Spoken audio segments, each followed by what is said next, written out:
Hello and welcome to Rain's Kitchen and Garden. My name is Rain. Today I'm going to show you how to make delicious French crepes. So let's begin. In a bowl, I'm going to start by adding my wet ingredients. I have 2 large eggs.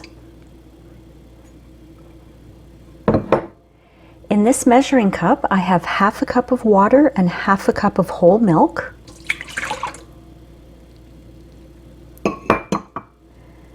I have a teaspoon of vanilla, and I'm going to add 2 teaspoons of melted butter. I melted this and it's cooled a little bit, so I'm going to add 2 tablespoons. And I'm going to keep some of the butter to grease my pan after. So I want to whisk all of that up.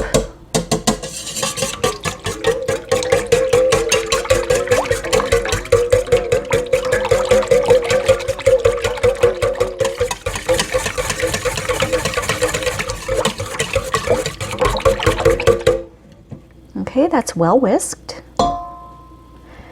I'm going to add a 1/4 cup of brown sugar, a 1/4 teaspoon of salt,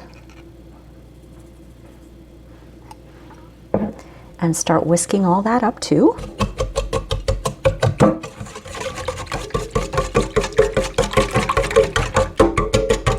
When I do this, that means I'm breaking apart the large pieces of brown sugar, because inevitably when you have brown sugar you're going to get clumps.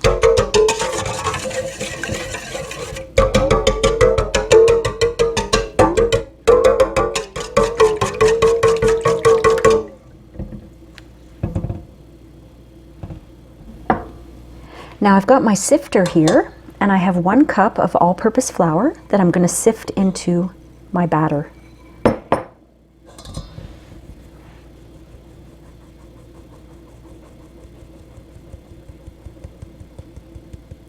If you start with your dry ingredients, you may get a lot of lumps. So that's why it's important to start with your wet ingredients. Give that a whisk.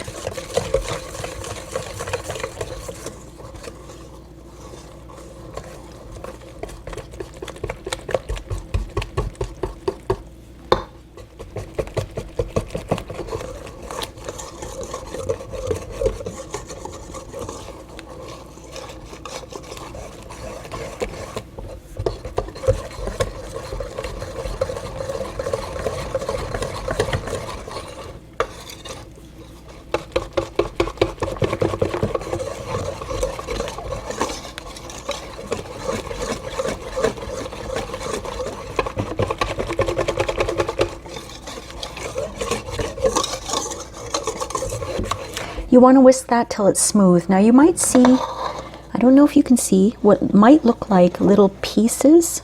That's just the butter as it cooled. There's no lumps of flour in here anymore. Okay, now your batter is ready to make crepes. To make the crepes, you're going to need a non-stick frying pan. I have this one that we basically have dedicated towards making crepes because we don't want to destroy it, and we don't want to have any other smells on it that might infiltrate the crepes. So this basically is a pan that we only use for crepes. I have some melted butter left. I'm going to dip a little piece of paper towel into the butter, and I'm just going to grease that very lightly.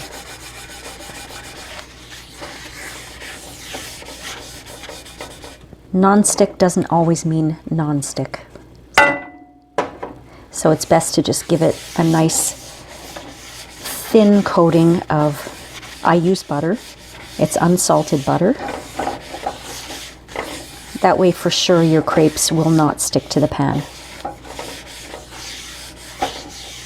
Okay, so I'm going to preheat my pan to between medium and medium high.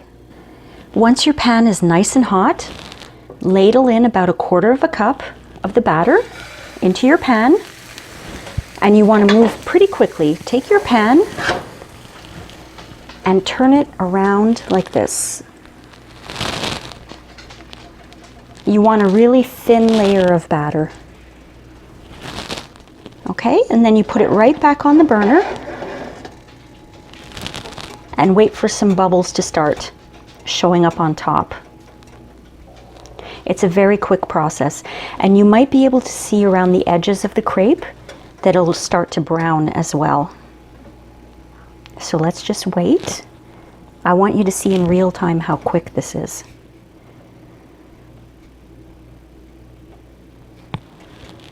You can always go in with your spatula and sort of take a look underneath. That's not ready yet. It's starting to brown though, around the edges. And we've got some bubbles forming on the top. So I'm going to take a quick look underneath and watch what I do here. I've got my spatula all the way in the middle and I'm just flipping it over. That's only going to take about 20 to 30 seconds to cook on the bottom side. This has been cooking for about 20 seconds, and look, I can move it around so it's fully cooked, but it depends on how you like it. If you want it a little more cooked on the bottom, you can leave it a little longer, but just be careful because it burns really, really easily.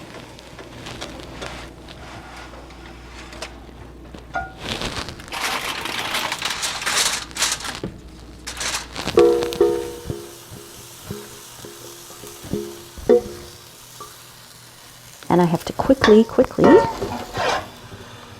make sure that's spread around.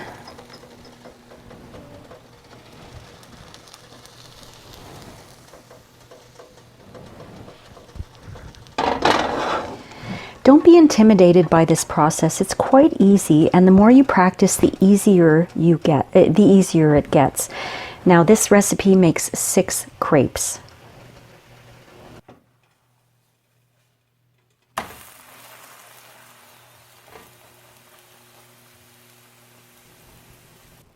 I hope you enjoyed this video, my friends. The crepes are done and they smell amazing. Personally, I just like them with a little bit of maple syrup on top, but I've also had them with some vanilla yogurt. I've had them with strawberry jam. I also made a really nice strawberry simple syrup that I've put on top of my crepes, and I'll link that in the description below as well. Once you master how to make crepes, you have so many possibilities with meals. You could have them as is. You can eat them cold the next day. They're a really nice snack. You could fill them with asparagus and cheddar cheese, roll them up and put them in the oven for the cheese to melt. That's really delicious. I have also made crepe Suzette, which is a really nice meal, and I will link my recipe in the description below. I haven't made a video for it yet, but I will. And another thing that you can do is you can let them cool and use them as a sandwich wrap. What I've done before is I've let them cool and spread them with a little bit of cream cheese with some ham on top, rolled them up and sliced them, and they make really nice little sandwich snacks. There are lots of possibilities. I hope that you enjoyed this video, my friends, and if you did, please like and subscribe, and don't forget to leave me a comment. I love to read them and I love to reply to them. Thanks again for watching, and I'll see you next time on Rain's Kitchen and Garden. Bye!